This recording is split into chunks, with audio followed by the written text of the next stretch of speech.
After the destruction of Crimson Feast, Detective Michael Hayes thought he had left behind the horrors of Margot Ravenwood's twisted restaurant. He tried to move on with his life, but the memory of what he had seen haunted his dreams. The cold grip of terror that he had felt in the kitchen, surrounded by the bodies of the restaurant's victims, never fully loosened. He couldn't shake the feeling that something darker was still lurking in the shadows. It was mid-January in New York City, the dead of winter, when a message arrived that shattered the fragile peace Michael had managed to rebuild. An anonymous note, slipped under his apartment door, had only 3 words scrawled across it: "She's not gone." The handwriting was unfamiliar, but the weight of the message was unmistakable. Margot was back, and if she was, it meant that the horrors of Crimson Feast had not been buried with her restaurant. Michael's pulse quickened, his body tensed with the instinctive fear he had felt once before. The city, blanketed in a layer of fresh snow, felt eerily quiet that evening as Michael stepped out into the streets. His thoughts raced, trying to piece together what Margot's return could mean.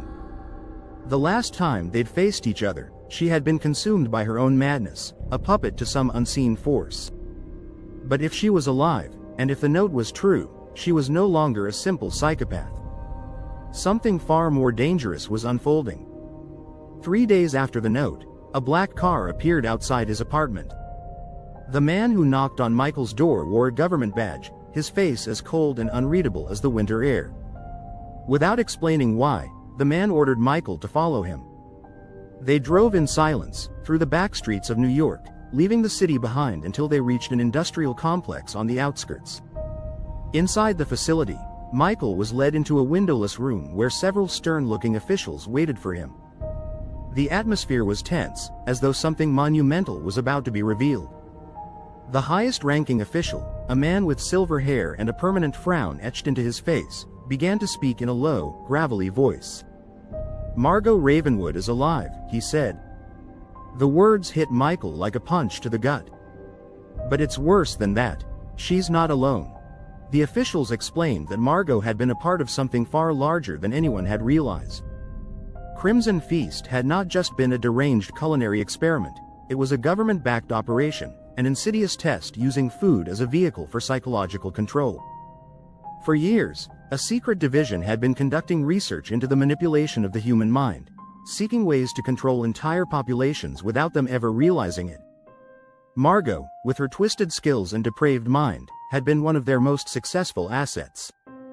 She had weaponized food, creating dishes that could break minds and bend wills. But something had gone wrong. Margot had turned against her handlers, severing ties with the division and vanishing into the night. The government believed she had found a new partner, something far more powerful and dangerous than even they could comprehend, an ancient entity that had been guiding her from the shadows all along. Michael listened, horror creeping into his heart. Margot had always been more than just a deranged chef, but to learn that the government itself had been complicit in her experiments was almost too much to bear. And now, she was back, not just seeking revenge, but looking to tear down everything, society itself, by spreading chaos and enslavement through her dark recipes. The officials revealed that Margot had resurfaced, establishing a new restaurant beneath the guise of an ordinary diner in the heart of New York City. From the outside, it appeared to be a simple greasy spoon, but beneath the surface, her underground kitchen was alive again.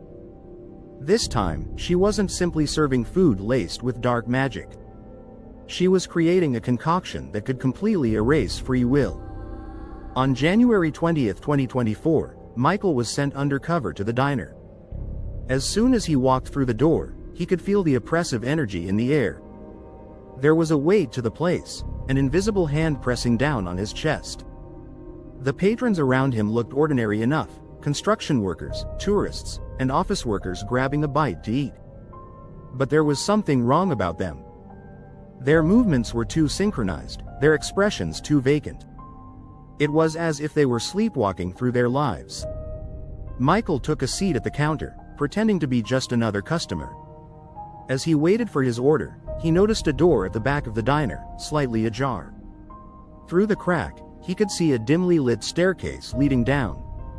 He felt an overwhelming compulsion to follow it. The deeper he descended, the colder the air became, until he reached a stone-walled kitchen that looked like something out of a medieval dungeon. The air here was thick with the scent of blood and something else, something rotting beneath the surface. In the center of the room stood Margot. She was more powerful than Michael remembered, her eyes glowing with a supernatural light, her skin pale as death. She smiled when she saw him, a twisted, malevolent grin that sent chills down his spine. "You should have stayed away," she said softly, her voice dripping with venom. "But now, you're part of this, Michael. You're part of something far bigger than you can ever understand." Michael tried to speak, but his voice failed him. The shadows in the room seemed to shift and move, as though they were alive, pulsing with a dark energy that was older than time. Behind Margot, something stirred. At first, it was just a blur, a shape barely visible in the gloom. But as it moved closer, Michael realized it was not human. It was a being from the darkest corners of existence, an ancient entity that defied explanation. Its presence was suffocating, its influence overwhelming. "They've been using me," Margot said, her eyes never leaving his. "But I've outgrown them. I've embraced what they fear the most." Michael could feel the terror rising inside him. This wasn't just about Margot anymore. This was about something far worse, something that had been lurking behind the scenes, controlling everything. The government, the experiments, the mind control, it had all been leading to this moment, to the emergence of this ancient, malevolent force. In a desperate attempt, Michael reached for his blessed water, the one thing he thought might protect him. But Margot laughed, her voice echoing through the stone walls. "You think that will stop me now? You're a pawn, just like I was." Before Michael could react, the shadows coalesced around him, binding him in place. He struggled, but it was no use. The entity's voice filled his mind, a dark whisper that seemed to echo from the depths of hell itself. "You've come too far, Michael. Now, you will become part of us." As his vision blurred and his body went numb, Michael realized the horrifying truth. There was no escaping this. The conspiracy ran deeper than he had ever imagined, and now, he was just another victim, another cog in a machine designed to control humanity. In his final moments of consciousness, he saw Margot step forward, her eyes glowing with an unnatural power. "The world will feast, and you'll be my first course." The darkness consumed him. The next day, New York City awoke to business as usual. News outlets reported the grand reopening of a diner in the heart of the city. People flocked to it, unaware of the dark forces pulling the strings behind their every bite, and somewhere deep in the shadows, Margot and her ancient ally watched, preparing for the next phase of their plan. This was only the beginning.